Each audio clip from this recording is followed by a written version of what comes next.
We're here with Justin Schmick from the Schmick Freeman Insurance Agency, coming at you from Omro, Wisconsin, Main Street.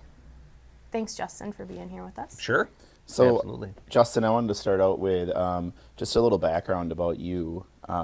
What led you to this industry? I know most people don't go to school and dream of being in insurance. So, how did you get here? Yeah, when I was probably 8, I sat down at my play school desk and I wrote a few auto insurance policies for my family and friends. And for me, it just stuck. It was very interesting. The world of insurance is so fun. Yeah, it sounds that way. Yeah. No. So your parents just thought you were an insurance phenom? Yeah, right away. Yeah, I have been from the beginning. I've done a lot of jobs, from selling used cars to screwing nuts and bolts together in a factory, and nothing really stuck for me. I didn't really love any of the stuff I was doing. And when I was kind of looking around, and I talked to a few different people. I talked to a real estate agent like you guys. I talked to somebody from like a financial planner.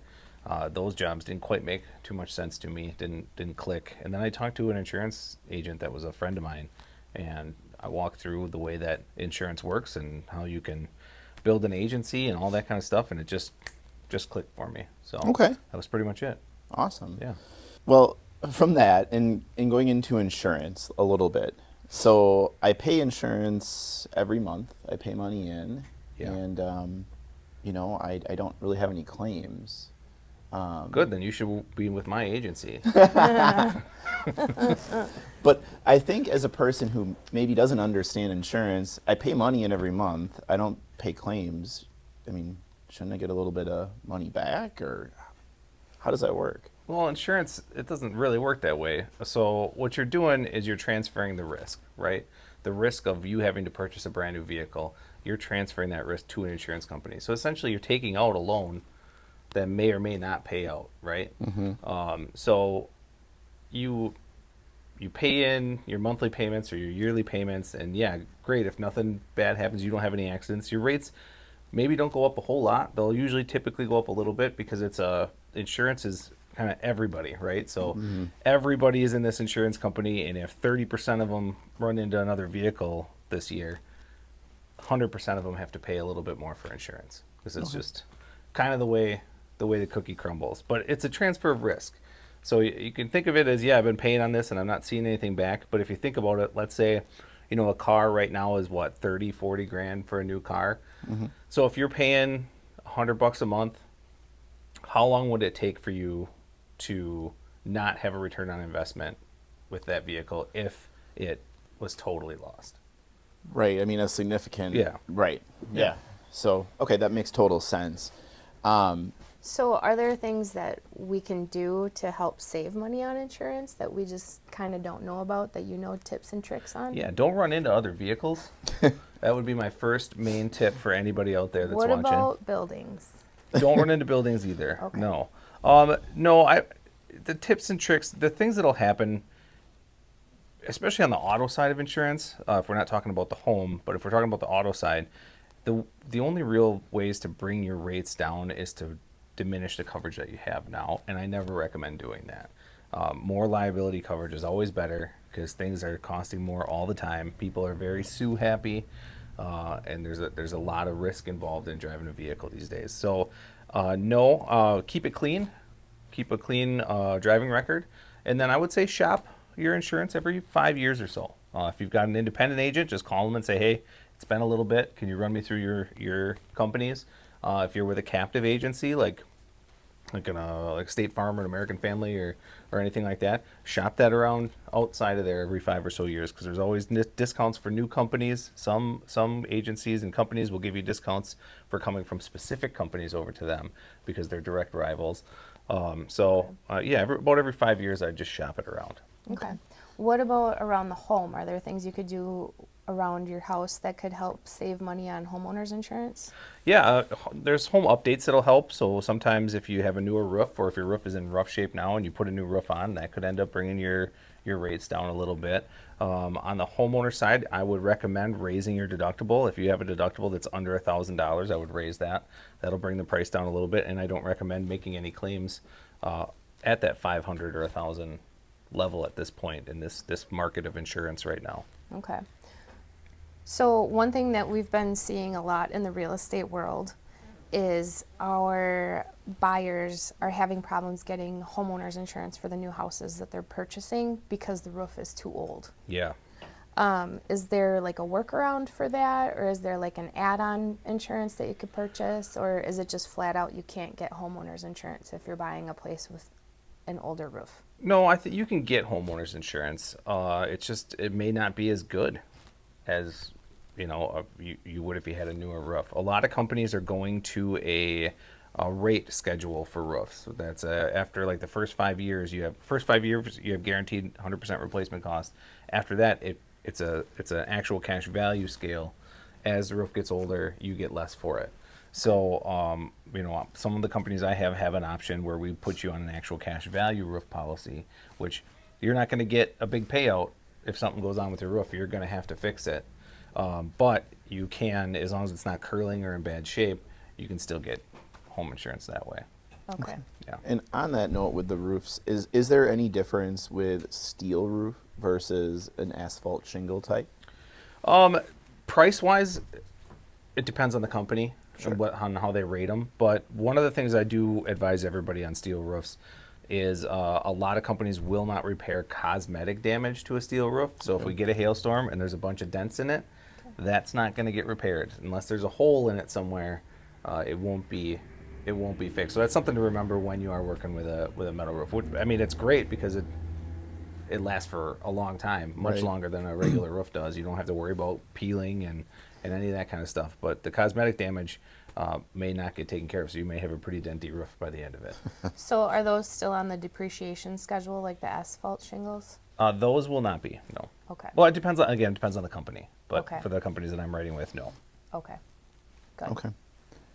You had mentioned discounts and things like that earlier, and something I feel like I see more and more of on commercials and online are discounts for how I drive, plugging something into my car, Yeah. or letting Big Brother into my cell phone to know exactly, how fast I'm moving when.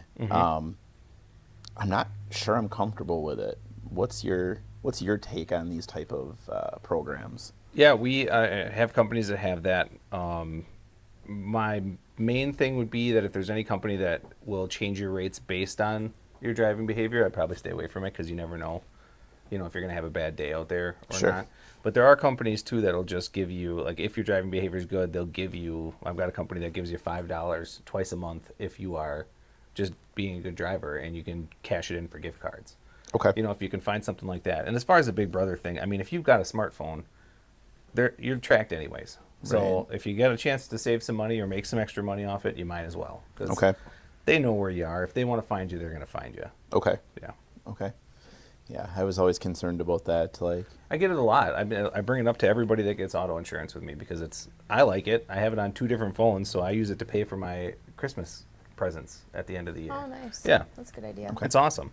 But it's mostly standoffish, and people they're nervous about having them watch. And it's if you have an iPhone or an Android or any kind of smartphone, you can be tracked anyways. So okay. yeah, make some money.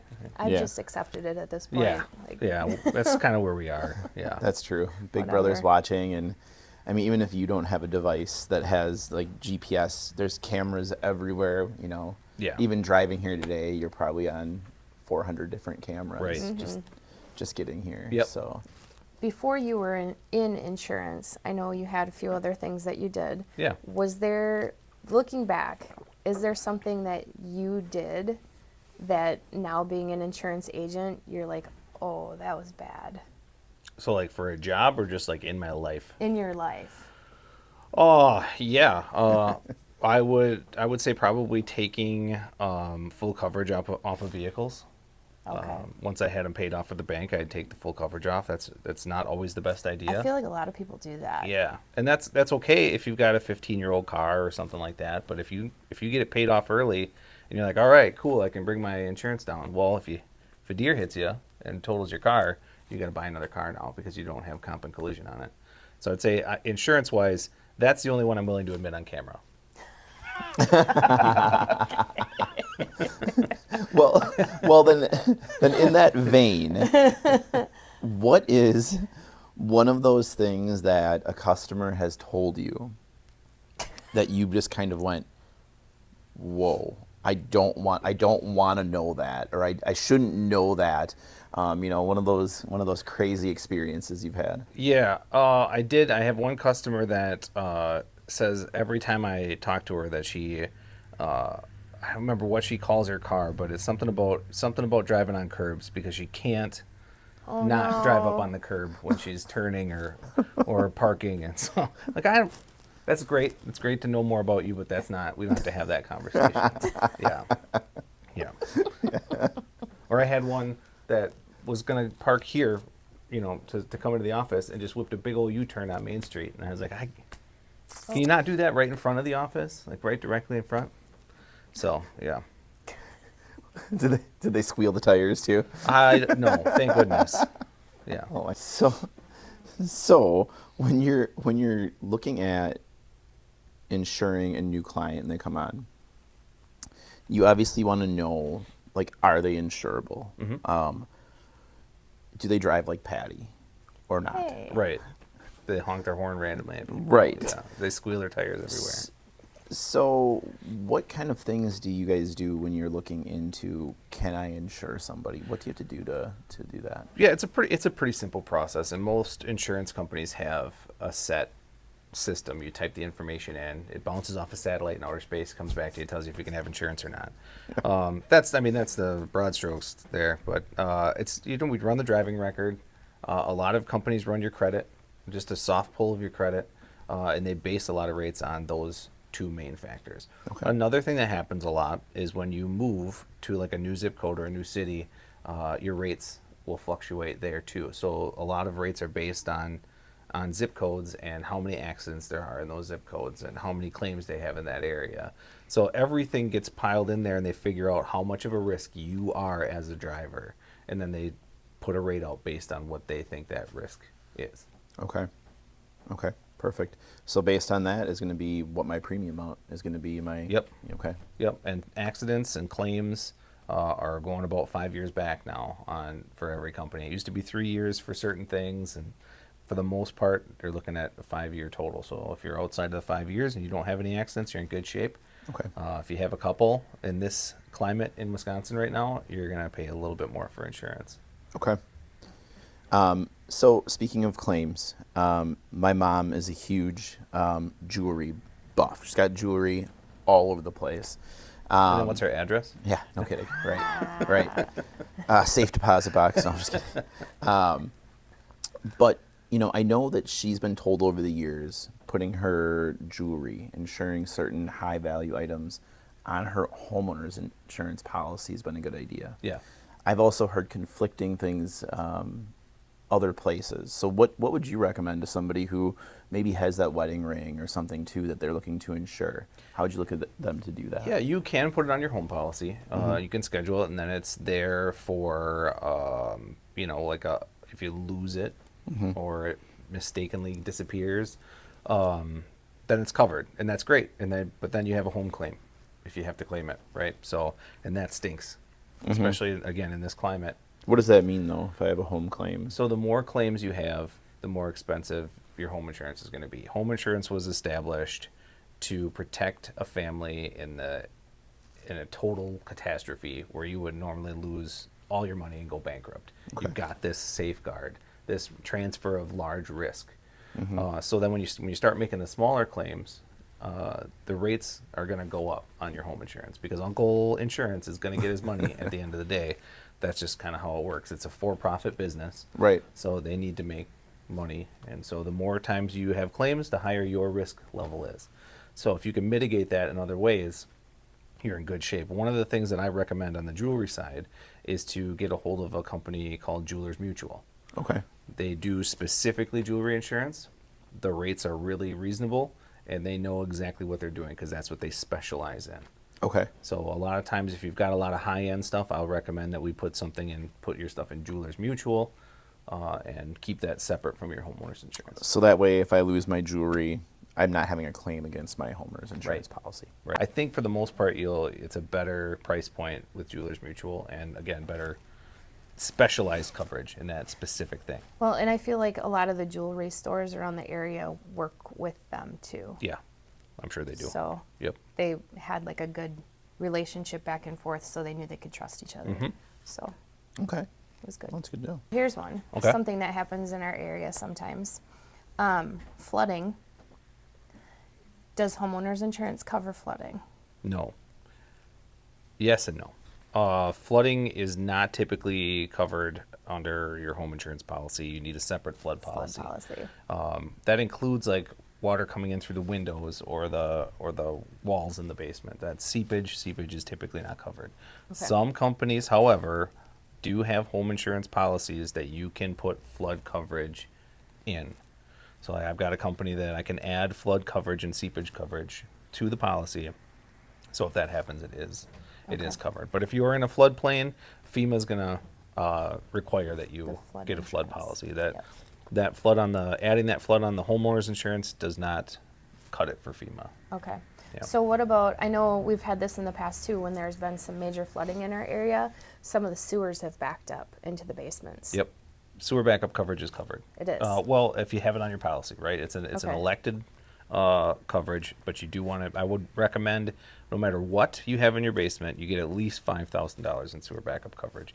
And to be honest with you, 10,000 is probably the better. I was gonna say, that's not gonna cover Bottom. your furnace and water No. heater and all that good stuff. No, Okay. or the cost of a company to come in and pump it out. Sure. So, but make sure you have some kind of water backup coverage or sewer backup coverage on your home policy. Okay. That's a nightmare. Yeah, and It's a shitty situation. and for the price that it's probably $100 a month or $100 a year. Oh. If you think about a $10,000 loss, you're paying $100 a year. If you had to get a $10,000 loan to fix that, how much would you be paying monthly Right. instead of $100 a year? So If that's you the can even transfer get a of risk loan. part. If you could even get a loan for it, but that's the transfer of risk part. I think that people kind of overlook when you're looking at home insurance. Is if you look at the return on investment, like how long would I have to pay this extra $100 a year before I didn't get a return on investment if the water backed up? Right. So, from insurability standpoint, is there a certain foundation that you guys look at that is, better or worse as far as, what my premiums are going to look like? Is a Fieldstone foundation a no-no, or? I mean, I haven't run into a lot of Fieldstone foundations or anything like that. Every independent agency is going to find a spot for it no matter what. Foundation wise, I don't see a whole lot of issues, a lot of no-nos that come up. We don't get a lot of trouble.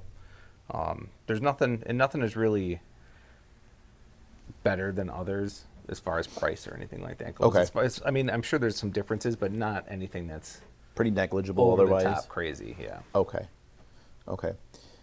So, as far as insurance, one of the things that I know I'm guilty of is I escrow my homeowner's insurance. It's just built into my mortgage payment, and it's kind of a set it and forget it kind of thing. And I'm guilty. I let it sit for, it's probably been about 8 years. Finally had made some calls and found out that I have all these different coverages that I didn't know I had, things I didn't really know I needed. And I thought about it over the years, but it was just kind of like, oh, this is going to be a hassle to switch. From a customer perspective, if I'm looking to shop around and change, what do I really have to do to make that change and make it so the bank knows that this is my new homeowner's insurance provider? Yeah. Well, I think a lot of people get nervous about bringing us their current deck pages and their documentation because I'm sure that there's been a bunch of skeezy insurance people that have based it on price and tried to like cut things so that they could get the business. Sure. But that's one of the best things that we can have, one of the best pieces that we can have to make sure that we're building at least an apples to apples comparison to what you have now. Okay. For me, especially on the home side, I find a lot of things that when I compared apples to apples, that I would bump up Okay. on what they currently have. But maybe people aren't in the financial position to do that or to pay more, or they don't see the value in it, and that's okay. But I think bringing your policies to whoever you're going to is the best first step. So get your policies, get your date of birth, name, and driver's license. If you can start with just those things, they can start building Okay. a policy and a quote around all that information. And as far as the switching with the mortgagee, it is a pain in the butt. It really, I mean, I'm not going to lie, it's a pain in the ass. Okay. And banks, I don't know if you guys talk to a lot of banks, but I'm pretty sure that banks hire people that drop out of school at an early age. That's actually, on the Indeed postings. Yeah. It's required, yeah. Because it's required. honestly, I feel like I got to explain so much to banks that they just cannot. They've been doing things with insurance for years, and they cannot fathom what's happening. Yeah. And then I just had a call earlier that they wanted me to fax them something. Oh. It's not 1996, banks. There's no fax machines. Stop it. Anyway, sorry. So now you have to use carrier pigeon. Yeah. Good Lord. Fax it. Get in my time machine and I'll send you a fax. Anyways, but it is a kind of a difficult transition, but if you have the right agency, it can make it easier for you. Okay. Knowing ahead of time, like if you bring in those policy documents, if we know the mortgagee clause ahead of time, we can add it to the policy, and that company that we're writing it with, we'll send them a bill. And they'll send them all the information. Okay. So as long as we know that stuff ahead of time, but even if you don't, you'll get something in the mail that sounds really threatening. Like, you don't have insurance, you're going to have to pay for insurance. We faxed this to you too, but you didn't get it. Of course, because no one has a fax machine. Yes. But all you got to do, honestly, just screenshot that and send it to your insurance agent, and it'll have all the info that they need. They've got a bunch of websites now, like myinsurancinfo.com, that I can just go on as an agent and update all of their information. Okay. So you just got to send that stuff to your agent, and they should be able to take care of it. And if they don't, call me, because I will. So if people are bringing you their declarations page and it's going over all their coverages, and you said that people are needing to bump things up or down, what's the most common thing that you see that people are underinsured in? Oh yeah, I can give you two. So on the auto side, if they went online and they got Progressive insurance, I shouldn't just say Progressive. Companies like Progressive, not just Progressive, other ones as well. Any online company where you can go pick your liability limits. Mm-hmm. Well, the state minimum in Wisconsin is $25,000, $50,000 for any incident, which means if you cause an accident, each person's covered for up to $25,000 for medical bills and lost wages and things that they can sue you for. That's and then definitely not enough. No, and then it's $50,000 aggregate for the whole incident. And then everything else you're on the hook for. Everything else, they're coming after you. So I see a lot of that. Okay. A lot of underinsured because that's the cheapest, right? Let's get the cheapest one. That's what we got to do. I would recommend that your bottom level be 100, 300. I would always say bump that up to 100, 300 at least. We in this agency will not write insurance under 100, 300. And that's mainly a cover our butt. Like, we care about you not getting sued by a lot, but right. I also don't want to have an E&O claim because I recommended that you get the lowest possible insurance coverage, and now you're getting sued for $200,000, and you're up the creek without a paddle. So is that where like an umbrella policy would help? Yes, but you cannot get an umbrella policy if you have state minimums. Companies won't write you an umbrella policy at state minimums because the risk is too high that the umbrella is going to have to get used. Okay. So the umbrella policy comes in over the top of your highest liability limits on your auto and your home. So let's say you have the 100, 300 coverage and you cause an accident, multiple vehicles, multiple people, the bill is $600,000, right? Without an umbrella, you're on the hook for the extra $300,000. Mm-hmm. With the umbrella, that's covered. Because it's, you technically, if you have 100, 300, you have 1.3 million in liability coverage because you have that umbrella over the top. Okay. So that's where that comes in. And the higher that you go with your liability limits, typically the lower the cost of the umbrella, because there's sure. less of a risk Less that risk. the umbrella is going to be used in Okay. that scenario. So underinsuring themselves on their auto policy is one of the main things I see. Okay. And I see that come through all the time, and they always get lectured responses from me about how you're a big boy, you wear big boy pants, you get your big boy insurance now. Some people like that, some people don't. I don't know. Right.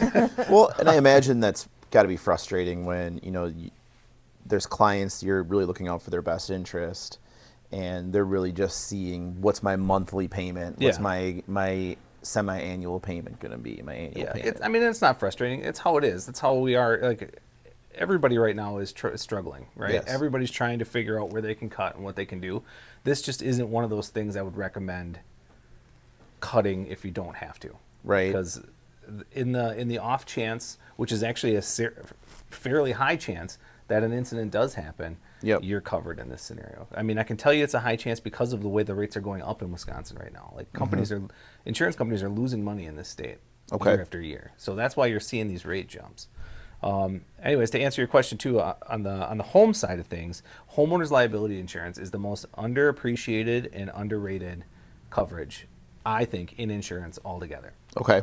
So homeowners liability coverage, everybody thinks that, oh, it's somebody who walks up your steps and they twist their ankle and hurt themselves. Yeah. Yeah. No. Well, yes, it does cover that. It will cover that. But it covers all the other random things in life that you could get like sued for that you are liable for. As long as you're not negligent. If you're negligent, you're screwed. Right. But my example I like to tell everybody, I like to golf, but I'm terrible. Right? So if I slice it off the first tee and it goes in some mansion's window and breaks his Fabergé egg or whatever's in mansion, Sure. the golf course doesn't pay for that. That person's homeowners doesn't pay for it. My homeowner's liability would cover that because it's Wow. my responsibility. But that's if they can catch me. If they figure out it's me, then it is. But another really good one that actually this happened to me. My daughter, when she was 3, was at my grandma's house. Grandma was babysitting, and Penny sat down on Grandma's lap because Grandma was going to read her book. Penny put her head back to listen to the book and knocked out all Grandma's front teeth. Grandma's retired. Her dental is non-existent. There's no dental insurance. So my homeowner's liability covered that because Penny is my responsibility wherever she is. Wow. Yep. So if you have kids and your homeowner's liability insurance is $300,000, bump it to $1 million. The difference and I can only speak for my companies, but the difference in my company is for $300,000 to $1 million in coverage is like $3 a year. Oh, wow. Why So, not? yeah, why not? Why not bump it up? Yeah. So I see a lot of companies will write that. A lot of agents will write it at 300 or 500,000, and that's fine. That's some coverage. But if you can make it $1 million, make it $1 million. If you're making $1 million for $20 a year, do it. Get that extra coverage because it covers all that random stuff. Okay. So if we take one thing away today, we're bumping up that coverage. What is it called? We're bumping it up to $1 million. Homeowners liability insurance, bump it to $1 million. If you have kids, especially. Yeah, if you have kids, they're walking, talking liabilities. That's why I don't have them. Yeah, smart. So, speaking of which, I have dogs. Obviously. Yeah, obviously. We all know. Yeah, everybody knows. I have one too. He's sleeping over there. Yeah, he's really cute. Yeah, he's tough. Are there dog breeds that people need to Yes. watch out for Yeah. with their homeowners insurance? Yeah, there are, and every company's different. So I can't. Again, I say that a lot, but I don't want anybody because somebody's going to say, "Oh, not this company." Sure. But yeah, there are some dog breeds I've seen where German Shepherds are one. Any kind of pit bull or Rottweiler. There's a couple different. I think like a Mastiff breed or something like that. That's been known to attack people or bite or whatever.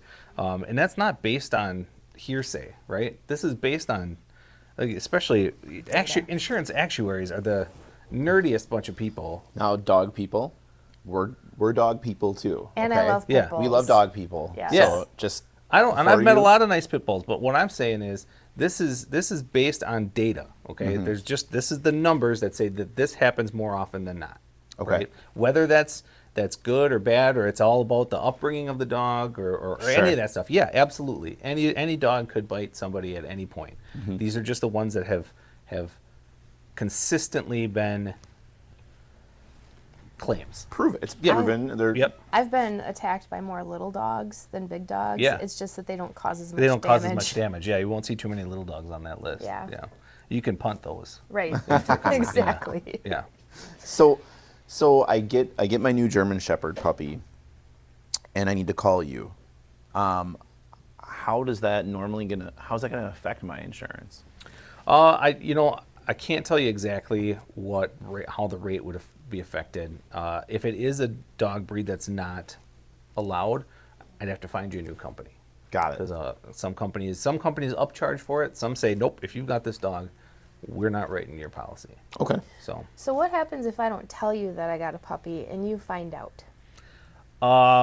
Well, I would have to disclose that to my whatever carrier. Would I get like a fine for that? A for not fine? disclosing No, but you might get dropped and you might get back charged for the increase from when you got the dog. Okay. So like if it's been a year and then somehow they find out, Mm-hmm. they might say, well, you got it a year ago, here's what the rate would have been. So you're going to give us this lump sum of what the rate would have been. To stay in to, good standing. Yep, to stay in good standing. Okay. Got it. Yeah. So one thing that we've been noticing, I think everyone has been noticing, that suddenly there's been quite a hike in all the homeowners insurance rates around the area.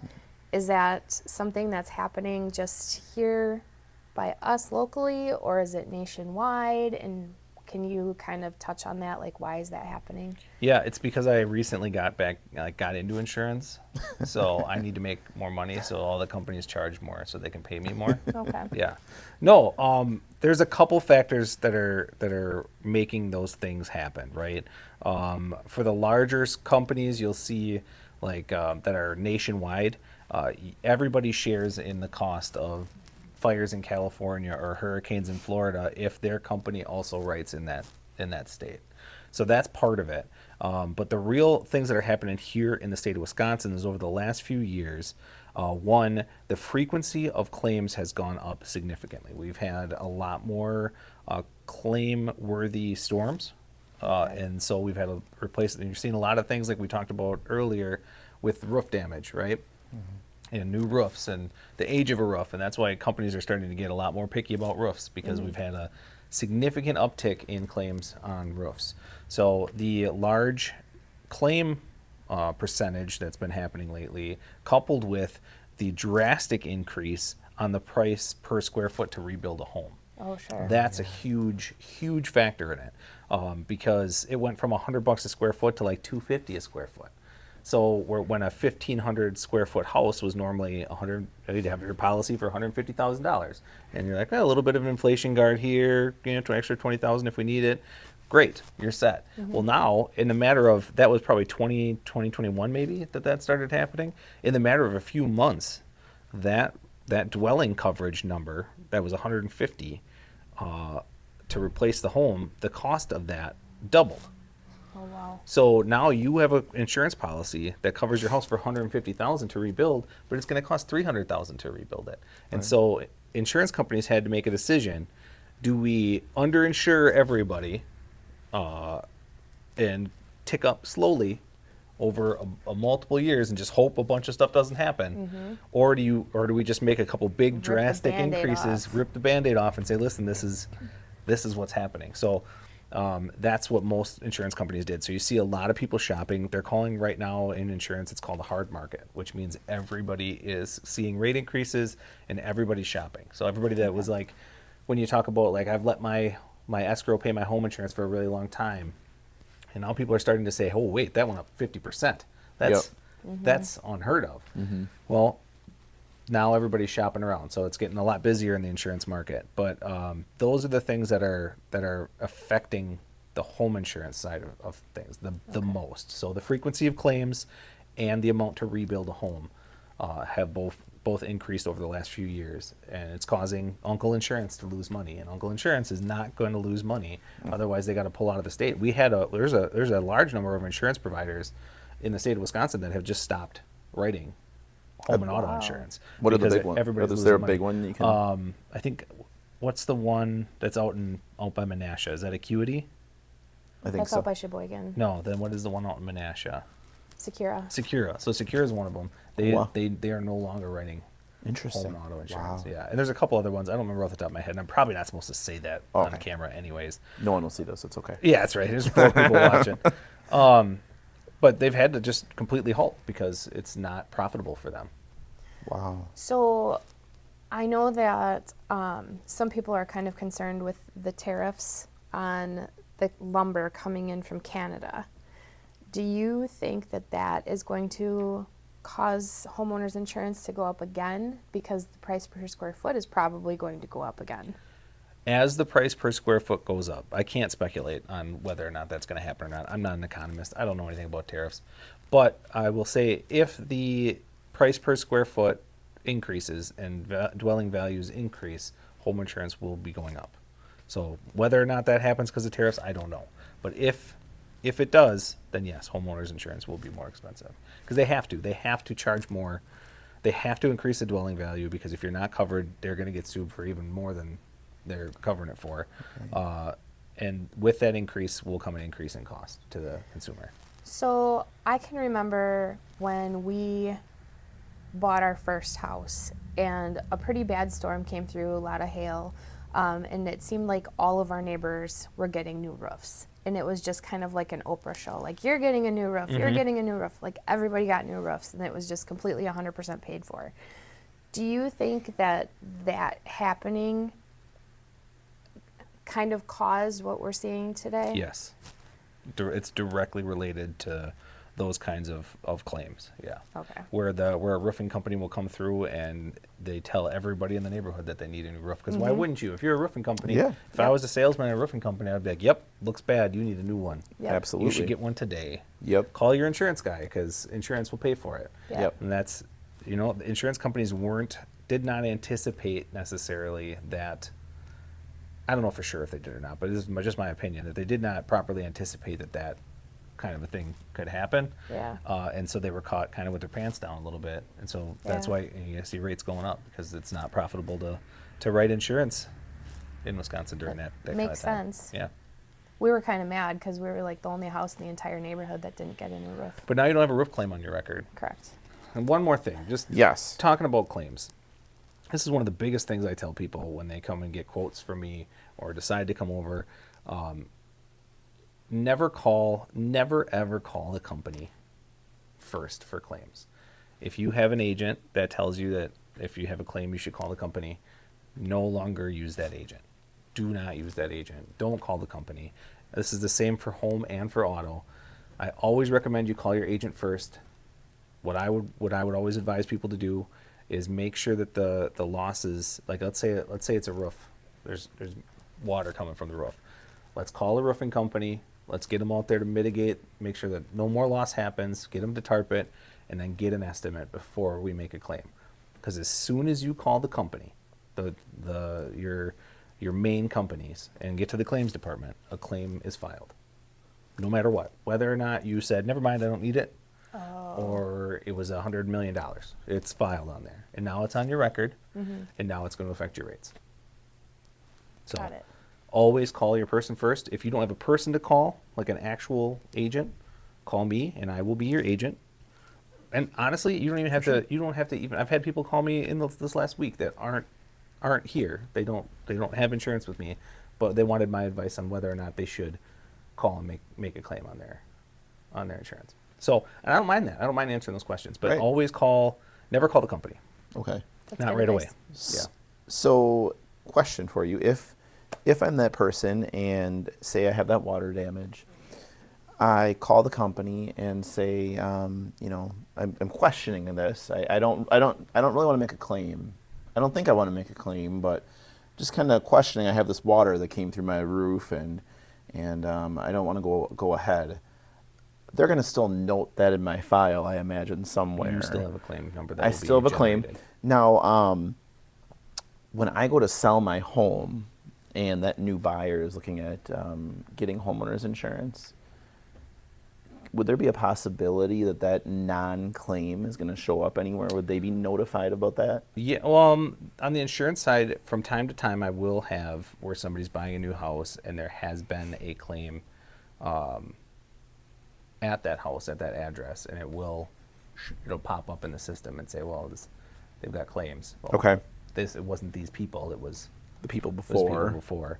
But typically, we don't see it very often. Like, it Okay. doesn't really come through the system. Okay. Yeah. Okay. I was just like thinking about that. Well, could that really affect the insurability of the house if I were to have called and inquired about my Yeah. potential roof leak? Well, it does affect your insurability going forward though as well, right? Because Okay. you got to go get a different house. Now that claim's going to pop up. So now you have a claims history. You have a history of calling that claims number, and they don't really want you to do that. Sure. So that means you're just that much more risky Yep. for the company. Okay. So they'll charge you more. So, do you guys ever look up the claims history on a house?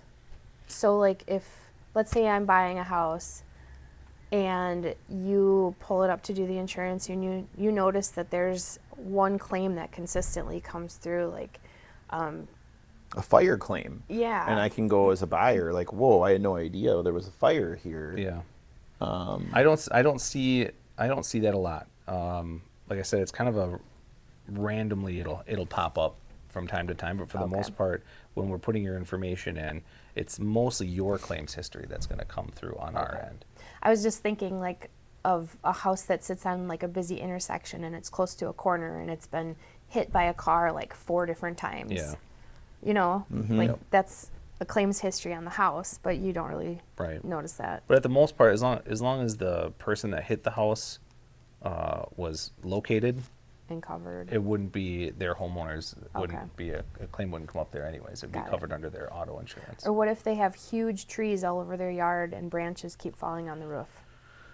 Yeah, I mean, that could be something that shows up, but it's mostly going to show up like if that was your house and you were selling it, it would show up in your claims history when we go to run your new house. Okay. So for the most part, we won't see it. Okay.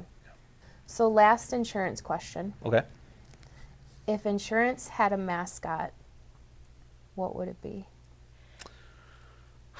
I think it would be me. I think I would be the insurance mascot. Okay. Yeah, it'd be this guy right there. No, I don't. Oh man, you thinking like an animal mascot? Yeah. Ooh. For whatever reason, an aardvark is coming into my head, and I don't know why. Because they have a tough shell. Maybe, Yeah. yeah, an insurance aardvark. Okay. I Yeah. like it. Yep. I like it. Okay. So we've talked about insurance. Now And everybody's tuned out. the juicy Yep. stuff, what everybody's been waiting for. Okay. So you have come to you've accumulated quite a social media following. Yes. And I wouldn't say it's been overnight. You've been on social media quite a bit. Yeah. What have you found in your journey so far to be the thing that surprises you the most about being so public with social media? I think the thing that surprises me the most, and for some reason it still surprises me, is what people will type on the internet.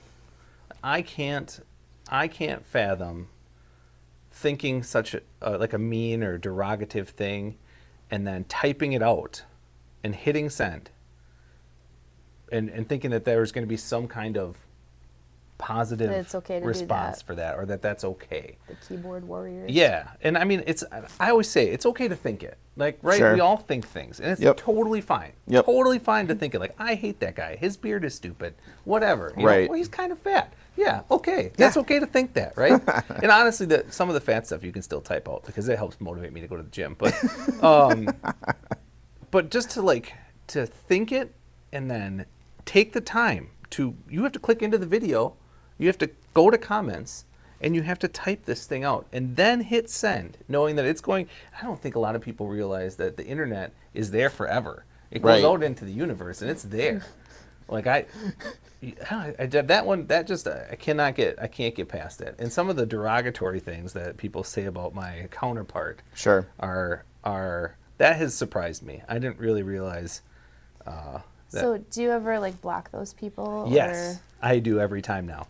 I didn't used to, but I've started to. So if anybody says anything kind of derogatory about Steph, I block them right away. I'm surprised with well, like I know Facebook specifically, with it not really being anonymous. You know, I'm surprised what people are willing to attach their name to. You know, in the public forum. The best ones are the derogatory things about what they want to do to Steph. That I click on their Facebook profile and it's a picture of them and their wife married, and then I tag them and tag their wife in the response and say, "Hey Diane, maybe get Steve off the internet today." Steve's on the internet again. Oh no. Have you ever had one respond? They get pretty upset. They usually just block me right away.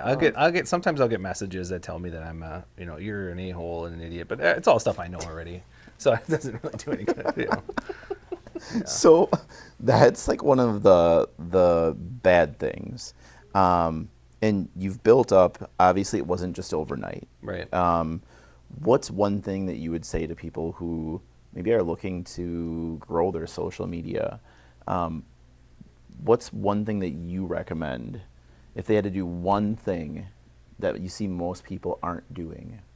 Yeah, I would say be consistent. Like a lot of times, you'll post something and it won't get much traction, and people will say, "Well, nobody liked that." Well, that's not necessarily true. You know, maybe it didn't hit the algorithm right. Maybe it didn't. You know, you haven't gone out to enough people. You didn't get enough reactions on this one. But if you post another one, you know, if you consistently post, your reactions and your engagement's going to go up. So if you consistently post things and you're just being unapologetically, unequivocally yourself, I think you'll find your people that are interested in what you're talking about. Okay. So how long have you been posting consistently, would you say? Oh God, it's been a long time. 4 years. Okay. So how long do you think it took to really start taking off Probably about a year, at least. of consistent posting? Of consistent posting, and it was just Okay. a couple of the jokes that I posted hit, and then it just kind of, and then the main growth after that first hit has been just being consistent. There's peaks and valleys all the time. Like I'll have one that'll get 2 million views, and then the next few weeks that I get them, they won't get over 10,000. And it'll just, there's peaks and valleys, but just if you're staying consistent and just keep doing it, keep fighting through it, that's the best way to grow. Have you found certain days or certain times of days are better? You know, the analytics will tell you, like, you know, your people are watching Mondays at 8 p.m. and da-da-da-da. But honestly, I've tried to go and post at that time to see if there's much of a difference. Yeah. And it's not that Well, much of a difference. I don't know if you've noticed this, but lately when I've been scrolling through Facebook, I see some posts from like 5 or 6 days ago. Yeah. Common. Like, All the time yeah. I see it. Yeah. Which means I'm probably on Facebook too much now. Probably it's run out of stuff to show me. Yeah. Yeah, probably have reached the end. Here's some Yeah. stuff you saw already. Yeah. Yeah. Yeah. Just maybe you forgot about it Yeah. by Yeah. now. Here's your post. Remember this one? Yeah. I get that too. So what's the first time when you're on this journey that you went, whoa, like something blew up? Like what was that first big one for Yeah. you that you remember? I remember the big one, but when I said whoa, like I was doing it. I was mainly putting them on TikTok, right? Yep. And I would copy them on TikTok, and I saw that Facebook had Reels, so I was like, throw them on there too. And I paid zero attention to it, like nothing. I just reposted them on there, and then I got an email from Facebook that said, "Hey, would you like to be in the creator fund?" I was like, "For what? Like, Right. What am I creating?" I had no idea that it did anything, and I looked, and there was 34,000 people, like that are Wow. following. And I was like, oh Wow. shit, this is where people are looking for it. So I started being more consistent and obvious about posting my stuff on Facebook first, and I would edit it in Facebook and everything, and that's kind of when it took off. So the big whoa for me was just realizing, well, holy shit, people are 34,000. And then once I started like shifting and focusing on where the people that want to see my content were watching it from, it just kept growing. Have you noticed, so you do your editing in Facebook? Yeah. Have you ever used a different app for editing? Yes. Yeah, I've used other. Have you Other apps. noticed a difference in how well those perform versus the ones you edit in Facebook? No, not really. I haven't seen a huge difference. It just depends on what the content is. Usually if I'm using those outside apps, there's some more stuff that I'm trying to put into the video. I'm editing it much more, and there's more back and forth stuff. So, no, I haven't really noticed a whole much of a difference. Of a difference there, no. What app do you use other than Facebook? I'll use KindMaster. I've never heard of that Yeah, one. that's the one I'll usually typically use. I was using CapCut, and then when TikTok went away, then CapCut went away, so I just said forget it. Okay. Yeah. Buy American. Yeah. That's what it was. Yeah. I was happy to see CapCut come back. Yeah. I was very upset because I had just renewed my annual That's right. subscription. That's right. I remember you posting something about that. Thanks a lot, TikTok. Yeah. Yeah. So Facebook is where everything took off, unbeknownst to you. You said at the time, though, you were kind of more focusing on TikTok. Yeah. Have you shifted more of your efforts completely to Facebook? I mean, I still, as I'm scrolling through, your videos come up on my TikTok For You page as I'm going through. So you're still obviously out there on TikTok. Yep. Are you, I mean, how much effort and time are you putting into all the different social medias? Probably about just an equal amount of effort and time. It doesn't take very long for me. Like it's a quick joke and a quick edit. So the effort really for the Facebook one is just to edit it there and post the original content on Facebook. But I can download that because Facebook doesn't put a watermark on it. So I can download that and put it on all the other platforms. So I spend, it's probably like 15 minutes every day just making sure everything's posted where it needs to be with the right wording. I use YouTube, and I have a program on there that'll find the best wording for it. Like I can say kind of what I'm thinking I want to word the headline as. Okay. And it'll find the best one with the most traction online. Sure. So I spend a little bit more time in YouTube just because that's there and available. But yeah, no, every one just gets posted on there, and I spend a lot of time. I answer the comments. I like and I answer the comments. Yes. So that's been a really big part of it as well. Is when anybody says anything, I make sure that I at least hit the heart. Yep. Or block them because they said something they shouldn't say. Or yell back and forth with them for a while because that's kind of fun too. I do like those posts that you post where you're engaging with, people who are like, I'm sick of seeing your content. And then you're like, well, you follow me, or like. Well, yeah, if you're sick of seeing my content, stop commenting on it. Because if you're commenting on it, it's going to come back to you more often and it's going to go out to more people. I love that. Like, this is so stupid. You're ruining the world. I said, well, actually, you're ruining the world because if you would have just scrolled right past it, less people would see this. And now it in turn has created more content that you're going to post to get more engagement. Yep. To continue to ruin the world, so to speak. Exactly. That's why people ask me all the time, like, do you get upset when people are mean to you on there? It's like, no, because comments are traction. Right. You can say mean things if you want. That's fine. Everybody is going through different stuff, right? And if you need to say a mean thing to me on the internet to make you feel better, fine. But don't be upset when I'm going to come back at you with something snarky and sarcastic. Well, and that's the thing too. I think that makes you more relatable. The way that you handle the criticism, I think the way that you're handling it makes people. Yeah, exactly. To be fair, I do cry into my pillow right before I go to sleep for about 45 minutes. I read through all the mean ones. Minutes, wow. Yeah, and then I cry because I'm ruining the world and I'm not funny. So, yeah. But that's how I get through it, Okay. Yeah. So have you had an instance at all where you're just out in the wild grocery shopping or whatever and somebody recognizes you from the videos? A couple times, yeah. And I've had people come in and call in to the agency because they knew me from Really? From the videos. But Steph gets a little bit more recognition when she's out and about. I'll have people send me messages that say, hey, is Steph at Target right now? And I'll text her and be like, Steph, are you at Target? She's like, yeah, why? Like, oh, okay, somebody saw you there. And they're like, oh, I wish I would have went and said hi. They're too afraid to say hi. Yeah. You have a fan. Celebrity status. Steph's probably just like buying socks, so it's like whatever. But, but yeah, not a whole lot. I mean, people will say like, oh, I see your videos, I like them. And I think that's great because it's kind of like that, it's a digital billboard. Yeah. That I don't have to pay $700 for like the Nicolay guy with his crappy beard. So Far worse beard. Far worse. Have you actually gotten business from it then?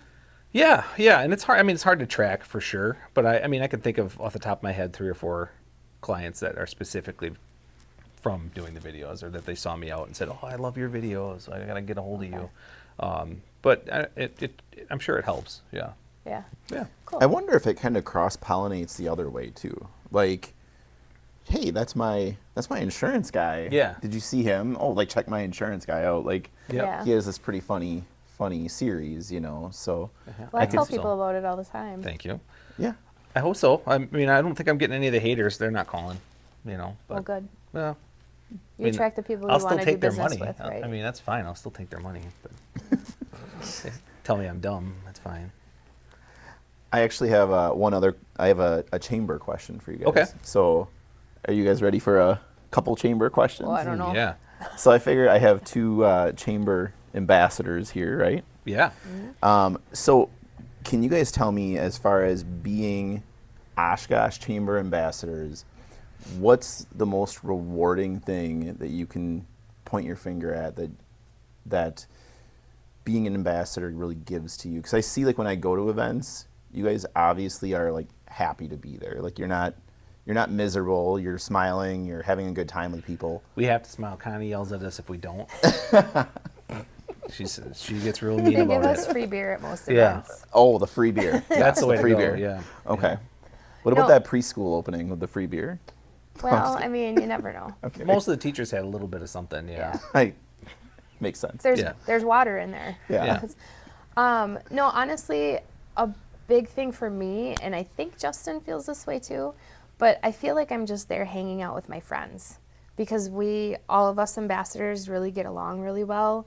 And even a lot of the people that come into the events, like, we've been doing this for Forever. 8, 9, 10 years, Yeah. something like that. So most of the people coming in recognize us and know who we are, and it's nice to see those people, you know, coming in and having good conversations. You get to see them once, twice a month. You know, it's not like an everyday thing, but like with Justin, and then we have a few others that we actually hang out quite often outside of chamber stuff. So it's not like it's doing any work or anything like that. It's just there hanging out with my friends, being me, and hopefully getting some business from it. Yeah. No, yeah, I'd echo that. I'd also, I mean, it is still also kind of cool to like have the first in on the new businesses that are coming too. So like, Yeah, it's nice to be definitely. that one of those people in the know that somebody will, I'll get texts that'll be like, oh, you do chamber stuff. Like, what's going in over here? Yep. And I'll be able to answer once I ask Connie. Yes, I know that. For one Yeah, second. hang on. Yeah. Yeah. Yeah. Okay. It's nice to be like at a family function and people are asking me like what's going on in the city, and I'm like, oh yeah, this is coming and this is coming and this is being built here and this is gonna happen, and everybody thinks that I'm really smart and really got my You just pay hand attention. on what's going on. Yeah. Yep. Yeah. Yep. Okay. So Awesome. All right, Justin. Well, thank you so much. If people need to get in contact with you, Justin, what's the best phone number to reach you at? 920-718-0163, or they can go to schmickagency.com and fill out a contact form, or they can email me at justin@schmickagency.com. Perfect. perfect. Wonderful. Thank you. Thanks for having me. Yeah.